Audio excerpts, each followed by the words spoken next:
ஒரு பெண் சாதிக்கிறாங்க அப்படின்னா அந்த பெண்ணுக்கு நிறைய பலம் தேவைப்படும். ஆள் பலம் தேவைப்படும், பணபலம் தேவைப்படும், குடும்பத்தோட சப்போர்ட் தேவைப்படும். இது எல்லாமே கிடைச்சாலும் கூட அந்த பெண்ணோட மனசு ஒத்துக்கணும், அந்த பெண்ணோட உடம்பு ஒத்துக்கணும், ஆரோக்கியம் ஒத்துக்கணும். இப்படி எல்லா விஷயத்தையும் தாண்டி அந்த பெண் சாதிச்சிட்டா அப்படின்னா இன்னைக்கு அந்த பெண் சரித்திரத்துல இடம் பிடிக்கிறதுக்கு ஒரு வாய்ப்பு அப்படி சொல்லலாம். அப்படிப்பட்ட ஒரு பெண் நம்மளோட தமிழ்நாட்டில் இருந்து ஒரே ஒரு பெண் உலகத்தோட உச்சி எவரெஸ்ட் மலையை தொட்டு சாதனை படைச்சிட்டு வந்திருக்காங்க. திருமதி முத்தமிழ் செல்வி அக்கா அவங்கள தான் இன்னைக்கு நம்ம சந்திக்க போறோம். வாங்க தேநீர் கதைகள்ல அவங்களோட கதையை பத்தி கேட்கலாம். இது நம்மளோட தேநீர் கதைகள். இப்போ நீங்க எவரெஸ்ட் போயிட்டு வந்துட்டீங்கன்றது எங்களுக்கு தெரிய வருது. ஆனா சாதனைன்னு ஒண்ணு நீங்க முதல்ல பண்ண ஆரம்பிச்சிருப்பீங்களா? அது எப்ப இருந்துக்கா ஸ்டார்ட் பண்ணீங்க? நான் கோவிட்ல சும்மா உட்காந்துட்டு இருக்க முடியல, அதான் பிரச்சனை.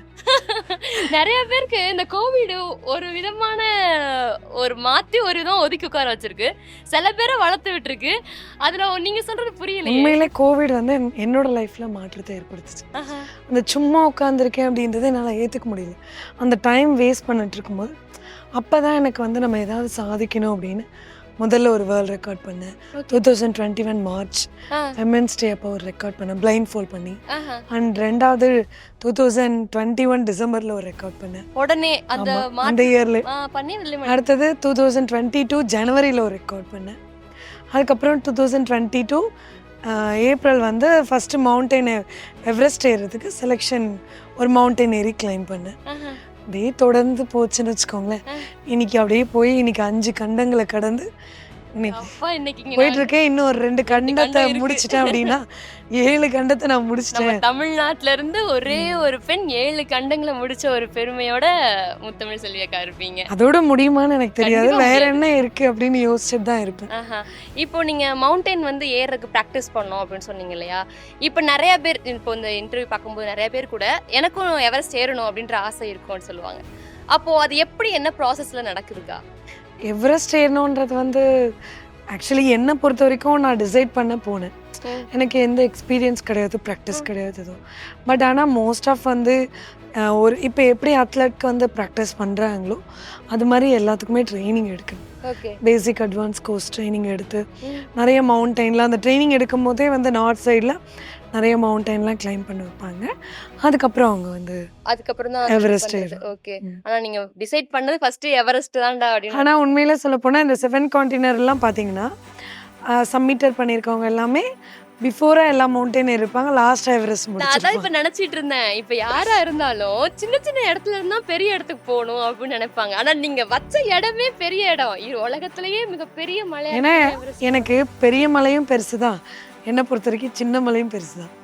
கரெக்டா? எதுவுமே தெரியல அப்படின்னும் போது நம்மளுக்கு எல்லா மலையுமே பெருசு தானே. கரெக்ட், ரொம்ப கரெக்ட். எல்லாமே புதுசு தான், எல்லாமே புதுசு. அப்ப நம்ம வந்து எதை எடுத்தா என்ன, அவ்வளவுதான். என்னோட பழக்கப்பட்ட விஷயங்கள் நமக்கு வந்து ஈஸியா இருக்கும். ஆனா பழக்கப்படுறதுக்கு முன்னாடி ஒரு விஷயம் நமக்கு புதுசு தானே. அப்ப ஈஸியான விஷயத்தை மட்டும் நம்ம வச்சுட்டு இருந்தோம்னா நம்ம எப்படி டெவலப்மெண்ட் இருக்கும்? நம்ம லைஃப்ல டெவலப்மெண்ட் வேணா புது புது விஷயத்த நம்ம கத்துக்கிட்டு ஒரு விஷயத்தை பார்த்து பயப்படுவாங்க இல்லையா? அப்போ உங்களுக்கு ஒரு பயம்னா நீங்க எதை சொல்லுவீங்க? இப்போ எவரெஸ்ட் மலை ஏறி இருக்கும்போது கூட இந்த இடத்துல நம்ம பயப்பட்டோம் அப்படின்ற மாதிரி தோணு இருக்கு உங்களுக்கு? உண்மையில எனக்கு பயம் அப்படின்றது உனக்கு கிடையாது. அந்த இடம் வந்து டஃப்பான பிளேஸ் தான், ரொம்ப பயங்கரமான ஒரு விஷயம் தான். அதாவது பயம்ன்றது நம்ம கீழே விழுவோமோ அப்படின்றது எல்லாருக்குமே இருக்கும், அந்த பதட்டம். ஏன்னா நானும் ஒரு ஹியூமன். ஆனால் இப்படி நடந்துருமோ அப்படின்னு யோசிச்சுட்டு அந்த இடத்துல இருந்து மூவ் ஆகாம போனாதான் கஷ்டம். அதான் நம்மளுக்கு வந்து டிராபேக்ன்றதே அது. இப்போ நான் வந்து எக்ஸாம் எழுத போகிறேன், அது கஷ்டம்னு தெரிஞ்சுட்டு நான் வந்து இங்கேயே யோசிச்சுட்டு இருந்தேன்னா எப்படி எக்ஸாம் கிளியர்? கண்டிப்பாக நான் வந்து அது எக்ஸாம் எழுதுனா தானே தெரியும், பாஸ் பண்ணுவேன்னா பாஸ் பண்ண மாட்டேன். அது அதுக்கு அடுத்தபட்சம் எல்லாத்துலேயுமே அது. அதே இடத்துல நான் அந்த மவுண்டனில் கிராஸ் பண்ணும்போது நிறைய ஸ்ட்ரகிள் பார்த்தேன். உண்மையாக அந்த இடத்துலேருந்து நான் கீழே விழுந்துடணும் அப்படின்னு ஒரு ஸ்டெப் எடுத்து வைக்கலன்னா அப்புறம் எப்படி இறங்கி வந்திருக்க முடியும்? எல்லாருக்குமே எல்லா விஷயத்துலையும் பயம் இருக்கும் தான். ஆனால் ட்ராபேக்காக நம்ம வந்து பின்தங்கி போயிடாம அதுக்கடுத்து என்ன பண்ணலாம் அப்படி தாண்டி அது ஒரு பதட்டம் தான் சொல்லணும், பயம் கிடையாது. ஒரு விஷயத்த நம்ம எடுக்கிறோன்னா இது தப்பாயிடுமா ரைட் ஆகிடுமா, எக்ஸாம் பாஸ் பண்ணுவோமா ஃபெயில் ஆகிடுவோமா, இல்லை நம்ம ஜெயிப்போமா ஜெயிக்க மாட்டோமா அப்படின்னு நிறைய இருக்குது. ஸோ இதனால் அந்த பதட்டம் தான் சில பேருக்கு பயமாக நிற்குது. அதை வந்து இது வந்து ஒரு நார்மல் அப்படின்னு நம்ம எடுத்துகிட்டு போனோன்னா எது வந்தாலும் நம்ம பண்ணலாம். இல்லை அப்படின்னா எல்லா விஷயத்துக்கும் அப்படியே ஸ்ட்ரகிள் ஆகி நின்றுட்டே தான் இருக்குது. ஒரு வரி உண்டு, அது புத்தகத்தில் படித்தது, ஒரு ஆரம்ப கட்டத்துல நீ வந்து எவ்வளவு வேணாலும் யோசி, 1000 தடவைக்கு மேல கூட யோசி. ஆனா ஒரு செயலை நீ செய்ய ஆரம்பிச்சிட்ட அப்படின்னா அதுக்கப்புறம் யோசிக்காம அதுக்கு அடுத்தபடி போய்கிட்டே இரு. உண்மைதான். நம்ம யோசிக்க வேண்டிய அவசியமே இல்லை. அதான் நீ ஸ்டெப் எடுத்துட்டோம்ல. நீங்க ஏன் உங்களை டவுட்டா நினைக்கிறீங்க? நம்புங்க முடியும் அப்படின்னு. அதான் அப்படி கேட்டிருக்காங்களா ஒரு பொண்ணுக்கு இதெல்லாம் தேவையா அப்படின்ற உங்க எனக்காவது கில்ட் ஆயிடுச்சு. கேட்டிருக்காங்க. அதை எப்படி ஓவர் கம் பண்ணீங்கக்கா? கேட்கறத நான் பெருசா எடுத்துக்கிறது இல்ல. இப்ப நமக்கு எது தேவையோ அதை மட்டும் தான் எடுத்துக்கணும் மத்தவங்க கிட்ட இருந்து. இப்ப ஒருத்தவங்க இஷ்டத்துக்கு பேசுறாங்கன்னா அவங்களுக்காக நம்ம ப்ரூஃப் பண்றதுக்காக நம்ம டைம் எல்லாம் வேஸ்ட் பண்ணக்கூடாது. கரெக்ட். என்னை பொறுத்த வரைக்கும் அவங்க கிட்ட ப்ரூஃப் பண்றதுக்காகவே நான் பிறந்தேன், அவங்களுக்காகவே நான் இருக்கேன். இல்லை இல்லை. ஸோ என்னோட நம்பிக்கையை தான் நான் ப்ரூவ் பண்ணணுமே தவிர எனக்கு தான் நான் ப்ரூவ் பண்ணணும். வேற யாருக்கும் நான் ப்ரூவ் பண்ண வேண்டிய அவசியமே இல்லை என்னை பொறுத்தவரை.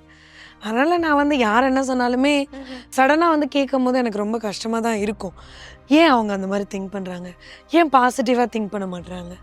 நம்ம பாசிட்டிவ் மைண்டில் தானே திங்க் பண்ணுறோம், நல்ல விஷயம் தானே பண்ணணும்னு நினைக்கிறோம். இதனால் நம்ம சில பேர் எடுத்துக்கலாம், எதுக்கு இது பண்ணுறதுனால என்ன கிடைக்க போகுது அப்படின்ற கொஸ்டின் நிறைய பேருக்கு. ஏன் நான் அந்த சாதனை பண்ணால் எனக்கு மட்டும்தான் அது பெனிஃபிட்டா?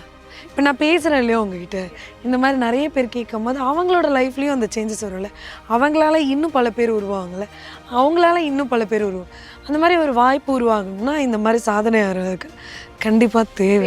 நிறைய பேர் வந்து வெளி உலகத்தை பார்த்து வெளி உலகம் இப்படி இருக்கு அப்படி இருக்கு நீ போய் என்ன பண்ணுவ அப்படின்ற ஒரு பொதுவான ஒரு வார்த்தையோட முடிச்சிருவாங்க.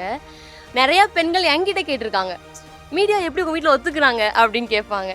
அப்போ நீங்க ஒரு எவரெஸ்ட் மலை ஏறிட்டு வந்திருக்கீங்க அப்படின்னா வீட்டில் எப்படி உங்களை ஒத்துக்கிட்டாங்க? உங்களோட எபிலிட்டி உங்களுக்கு தானே தெரியும். கண்டிப்பா. நீங்க ஏன் இன்னைக்கு யூடியூபர் ஆனீங்க? என்கிட்ட உள்ள ஒரு திறமை இருக்கு. அந்த திறமையை வந்து நீங்க இம்ப்ளிமெண்ட் பண்ணதுனால இன்னைக்கு யூடியூபர் உங்களுக்கு தெரியும். இன்னைக்கு என்கிட்ட வந்து கொஸ்டின் கேட்குறீங்க. என்னோட திறமை எனக்கு தெரியும், எந்த அளவுக்கு என்னால் முடியும் அப்படின்னு. ஸோ நான் வந்து எனக்கு எக்ஸ்பீரியன்ஸ் இருக்கா எக்ஸ்பீரியன்ஸ் இல்லையா அதெல்லாம் எனக்கு தேவை கிடையாது. நான் என்னை நம்புவேன். ஸோ என் மேலே இருக்க நம்பிக்கை எனக்கு அதிகம், மற்றவங்க சொல்கிறதுல கிடையாது எனக்கு. நீங்கள் எனக்கு சர்டிஃபிகேட் கொடுக்கறதுனால நான் வந்து டேலண்ட் அப்படின்னு என்னால் வந்து ஏற்றுக்க முடியாது. கொடுக்கவே இல்லைனாலும் நான் எனக்கு டேலண்ட் தாண்டா. இல்லை அப்படி இல்லை, எனக்குள்ளே ஒன்று இருக்குல்ல. இப்போ ஒருத்தவங்க நிறைய பேர் பாராட்டலாம், அந்த பாராட்டை வந்து நம்ம வாங்கும் போது உண்மையாகவே நம்ம அந்த அளவுக்கு அந்த பாராட்டுக்கு தகுதி உள்ளவங்கன்னா தான் அந்த ஹாப்பினஸ் இருக்கும். இல்லை அப்படின்னா உண்மையாக அதாவது ஹானஸ்டாக இருக்கவங்களுக்கு அப்படி இல்லாத ஒரு விஷயத்த சில பேர் வாங்கிக்க மாட்டாங்க. அந்த மாதிரி ஒரு ரகம் தான். ஸோ நான் என்ன பண்ணனோ அதுக்கான ஒரு பாராட்டை தான் நான் எதிர்பார்ப்பேன். பாராட்டுக்காக நான் இதை பண்ணலை. என்னை பொறுத்த வரைக்கும் நான் கஷ்டப்படுறதுக்கான பலன் எனக்கு கிடைக்கணும். சிகரம் தொட்ட சாதனை பெண்மணியா முத்தமிழ் செல்வி அக்காவை தெரியும். ஆனா இதுக்கு முன்னாடி இருந்த ஒரு சாதாரண பெண்ணா நீங்க எப்படி வளர்ந்தீங்க, எங்க இருந்து வளர்ந்தீங்க, உங்களோட ஃபேமிலி பேக்ரவுண்ட்லாம் அந்த சூழ்நிலை எப்படி இருந்துச்சு? எனக்கு வந்து பார்த்தீங்கன்னா நாங்கள் மிடில் கிளாஸ் ஃபேமிலி தான். கஷ்டப்பட்டோமா அப்படின்னா கண்டிப்பாக கஷ்டப்பட்டோம். அது நல்லாவும் இருந்திருக்கும், இன் பிட்வீனில் நிறைய கஷ்டமும் பட்டிருக்கும். அது மாதிரி 2 கிராசிங் வந்து எங்களுக்கு வந்து சின்ன வயசில் அனுபவம் இருக்குது. நாங்கள் ஒரு நாள் நான் ஒரு 9 இயர்ஸ் வரைக்கும் நல்லா வாழ்ந்த லைஃப் ஒன்று இருக்குது, ஒரு சாப்டர். 9 இயர்ஸ்க்கு அப்புறம் திடீர்னு வந்து பார்த்திங்கன்னா எங்கள் அப்பா ஹோட்டல் வச்சுருந்தாங்க, அது கொஞ்சம் லாஸ் ஆகி ஒருத்தவங்க சீட் பண்ணி ரொம்ப கஷ்டப்பட்டோம். திடீர்னு நாங்கள் டவுனுக்கு போனோம். அப்போ வந்து எனக்கு சின்ன வயசுலேருந்தே என்னென்னா அப்ஸ் அண்ட் டவுன் வந்து எனக்கு தெரியும். மேலேயும் போயிருக்கேன், கீழேயும் வந்திருக்கேன். அப்ஸ் அண்ட் டவுன் வந்து நான் குழந்தையிலே கற்றுக்கிட்டதுனால எனக்கு பெருசாகவே இருக்காது. இன்றைக்கி நான் பார்க்குற ஒவ்வொரு விஷயமும் கிடைச்சாலும் சரி கிடைக்கலாலும் சரி என்னோட ட்ரை மட்டும் பண்ணுவேன். அந்த மாதிரி ஒரு விஷயம் எனக்கு சின்ன வயசுலேயே அந்த அனுபவம் இருந்ததுனால. அப்போ நான் ரன்னிங்கில் தோற்று போயிட்டேன்னு சொன்னேன். ஏன் தோற்று போயிட்டேன் அப்படின்றதுக்கு ஒரு காரணம் இருக்குது. எனக்கு வந்து 400 மீட்டர் ஃபஸ்ட்டு 200 மீட்டரில் நான் வின் பண்ணிட்டேன். 400 மீட்டர் ஓடுறேன், 1 மணிக்கு வச்சாங்க. ஸ்டேடியமில் வச்சாங்க 1 மணி. ரொம்ப கால் சுட்டுருச்சு. 200 மீட்டர் கூட எப்படியோ ஓடி போயிட்டு பாதியில் ஓடி வந்துட்டேன். ஆனால் அந்த 400 மீட்டருக்கு என்கிட்ட ஷூ இல்லை. அப்போ ஷூ இல்லைன்னும் போது நான் ஓடும் போது 1 மணி 200 மீட்டர் ஃபஸ்ட்டே வச்சுட்டாங்க. ஒரு 11:30 இருக்கும். அடுத்தது 400 மீட்டருக்கு போகும்போது 1 o'clock. எல்லாருக்கிட்டையும் ஷூ இருக்குது. நான் நல்ல அத்லட் தான், என்னால் வின் பண்ண முடியும்னு எனக்கு தெரியும். பட் என்னால் அந்த கால் சூடு வந்து தாங்க முடியல. ஒரு கட்டத்துக்கு மேலே என்னால் அதுக்கு மேலே போக முடியும். கம்ப்ளீட் பண்ணிட்டேன் அந்த 400 மீட்டரை. ஆனால் வந்து என்னால் வந்து ஃபாஸ்ட்டாக போக முடியல. அந்த சூடு வந்து என் கால் வலி தாங்க முடியல. அப்படி நான் வந்து கம்ப்ளீட் பண்ணேன். எனக்கு என்னன்னா நான் வந்து பண்ணிட்டேன். பட் என்ன ஒன்றுனா நான் அதனால் தோத்தேன்றதை என்னால் ஏற்றுக்க முடியல. உன்னால ஏன் அதை தாங்கிக்க முடியல நீங்க அப்படின்னு. அந்த இடத்துல கிவ் அப் பண்ணாம அந்த இடத்த கம்ப்ளீட் பண்ணிருக்கீங்க. அதுவே பெரிய விஷயம். அதுதான் உங்களை நேரம் வரைக்குமே இன்னைக்கு எவரெஸ்ட் இருக்குன்னா அந்த தோத்ததுனாலதான். எனக்கு அந்த கால் சூட அன்னைக்கு படல அப்படின்னா, அது இல்லை அப்படின்னா, அந்த ஷூ நான் போட்டிருந்தேன் அப்படின்னா கண்டிப்பா இன்னைக்கு எவரெஸ்ட் ஏறதுக்கு அந்த ஒரு வேர்ட்ஸ் வந்து எனக்கு அந்த மேம் கிட்ட இருந்து கிடைச்சிருக்காது. அப்போ நான் வந்து அழுதுகிட்டே இருக்கேன். என் பிடி டீச்சர் வந்து என்னை கேட்டாங்க போது, என்ன நீ வந்து 200 மீட்டரில் வின் பண்ணல, நீ என்ன 400 மீட்டரில் தானே தோத்துட்ட அப்படின்னு ஒரு கேள்வி இருந்துச்சு. அவங்களுக்கு அது ஈஸியாக இருக்குல்ல, எனக்கு அது ரொம்ப கஷ்டம். அப்போதான் வந்து அந்த ஒரு வருஷம் எவ்வளோ விஷயம், அந்த டைம்ன்றது ஈஸி கிடையாது என்னை பொறுத்த வரைக்கும். அப்போ 1 இயர் வெயிட் பண்ணுன்றது வருத்தம் தான் எனக்கு. அதனால அப்புறம் நான் ஃபீல் பண்ணப்போ தான் அவங்க ஒரு வேர்டு விட்டதில், நீ ஒன்றே எவரெஸ்ட் மலை ஏறிலாம் தோற்று போகல, இங்கே இருக்க 400 மீட்டரு அடுத்த வருஷம் வரப்போதும், அடுத்தது ஜெயிக்க தான் போகிறேன் அப்படின்னாங்க. பட் அது அந்த பாயிண்ட் வந்து இன்றைக்கி நான் ஒரு எவரெஸ்டராக இருக்கேன் அப்படின்றதுக்கு ஒரு காரணமாகவும் இருக்குது. ஸோ அப்போ வந்து அந்த இடத்துல நான் தோக்கலை அப்படின்னா இது ஒரு பாயிண்ட் வந்திருக்காது. என் கால் சுடலை அப்படின்னா அந்த வலி எனக்கு இருந்திருக்காது. அந்த மேம் பார்த்து என்னைக்கா சொல்லிக்கிங்களா, மேம் இந்த மாதிரி நீங்கள் அன்றைக்கி எவரெஸ்ட் சிகரத்தை தோற்று போயிட்டியா அப்படி கேட்டிங்க, எனக்கு நான் எவரெஸ்ட் சிகரம் ஏறி வந்துட்டேன். அவங்க எங்கே இருக்காங்கன்னு எனக்கு தெரியும். பட் இந்த இன்டர்வியூவில் நான் கேட்டுக்கிறோம், மேம் எங்கேயா இருந்தீங்கன்னா உங்கள் ஃபஸ்ட்டு நான் தான் அவங்க ஸ்டூடெண்ட்ன்றதே நிறைய பேருக்கு தெரியாது. என் கூட படித்தவங்கெல்லாம் வந்து எல்லாருமே மேரேஜ் லைஃப் அப்படின்னு செட்டில் ஆகிட்டாங்க. அது நான் படித்தது வில்லேஜ் தான், கடலூர்லேயும் ஒரு வில்லேஜ். ஸோ எல்லோரும் பார்த்திங்கன்னா நார்மலான லைஃப்பில் வாழ்ந்துட்டுருக்காங்க. நான் அதையும் தாண்டி ஒரு இடத்துக்கு வந்திருக்கேன்றது எல்லாருமே நம்ப முடியாத ஒரு விஷயம்.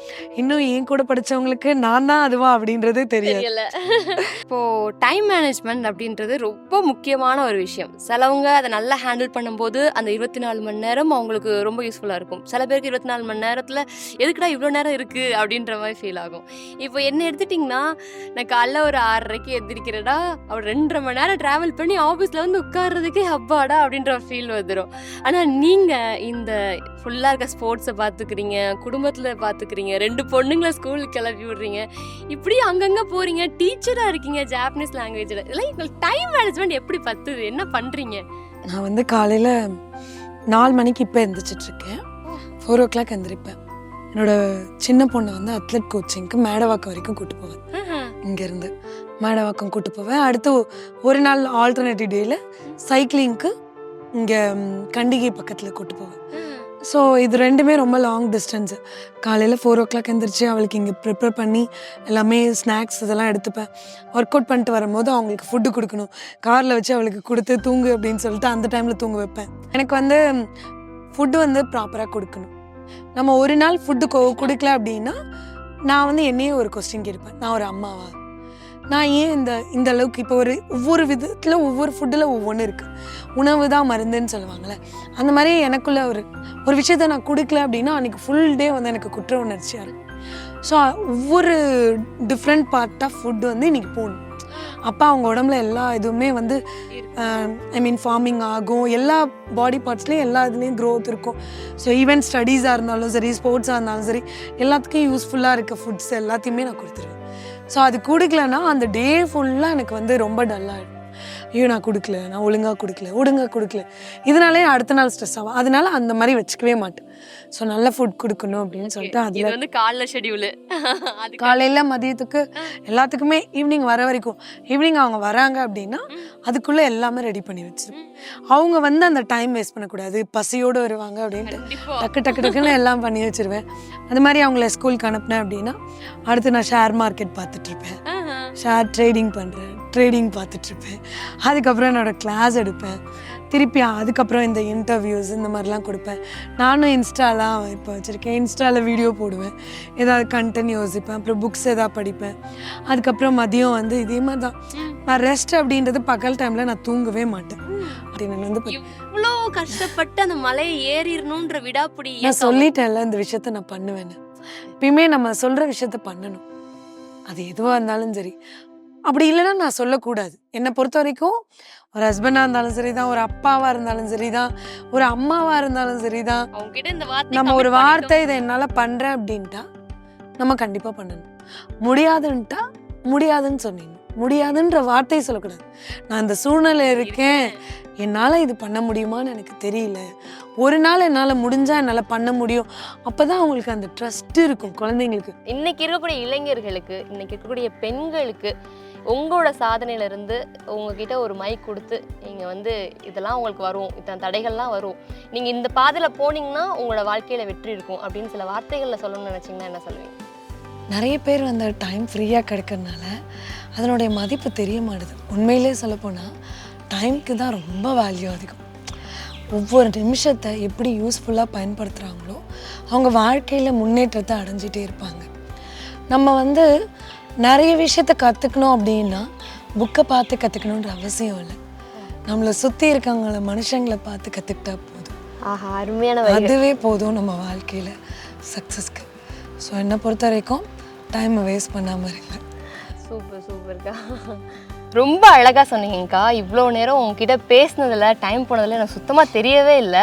ஒரு பேரண்டிங்காக இருக்கட்டும், நம்ம வீட்டில் வளர்த்த ஒரு செடியாக இருக்கட்டும், டாகாக இருக்கட்டும், வீட்டில் இருக்கக்கூடிய ஒவ்வொருத்தங்களாக இருக்கட்டும், ஈச் அண்ட் எவ்ரி பர்சனுக்கு நீங்கள் எவ்வளோ இம்பார்ட்டன்ஸ் கொடுக்குறீங்க, அதே மாதிரி உங்களோட ப்ரொஃபஷனலாக நீங்கள் எவ்வளோ லவ் பண்ணுறீங்க அப்படின்ற எல்லா விஷயமே எங்ககிட்ட ஷேர் பண்ணிக்கிட்டதுக்கு ரொம்ப தேங்க்யூ. அப்துல் கலாம் ஐயா சொல்லியிருப்பாங்க, பிறப்பு ஒரு சாதாரணமாக இருந்தாலும் இறப்பு ஒரு சரித்திரமாக இருக்கணும் அப்படின்னு சொல்லி. அந்த சரித்திரத்தை நீங்கள் படைச்சிக்கிட்டு இருக்கீங்க. இன்னும் நீங்கள் அடுத்தடுத்த கட்டத்தில் அந்த 2 கான்டினெண்ட்டாக இருக்கட்டும், இன்னும் அதுக்கு மேலே என்ன இருக்குது அப்படின்னு நினைக்கிறதா இருக்கட்டும், எல்லாத்தையும் சக்ஸஸாக முடிச்சு உங்களோட பாதை வெற்றி பாதையாக இருக்கணும். உங்ககிட்ட இருந்து நாங்கள் நிறைய விஷயங்கள் கற்றுக்கிட்டு உங்கள் பின்னாடியே தொடர்ந்து வருவோம் அப்படின்ற நம்பிக்கை எங்களுக்கு நல்லா கொடுத்துருக்கீங்க. ரொம்ப மனமார்ந்த வாழ்த்துக்கள் உங்களுக்கு.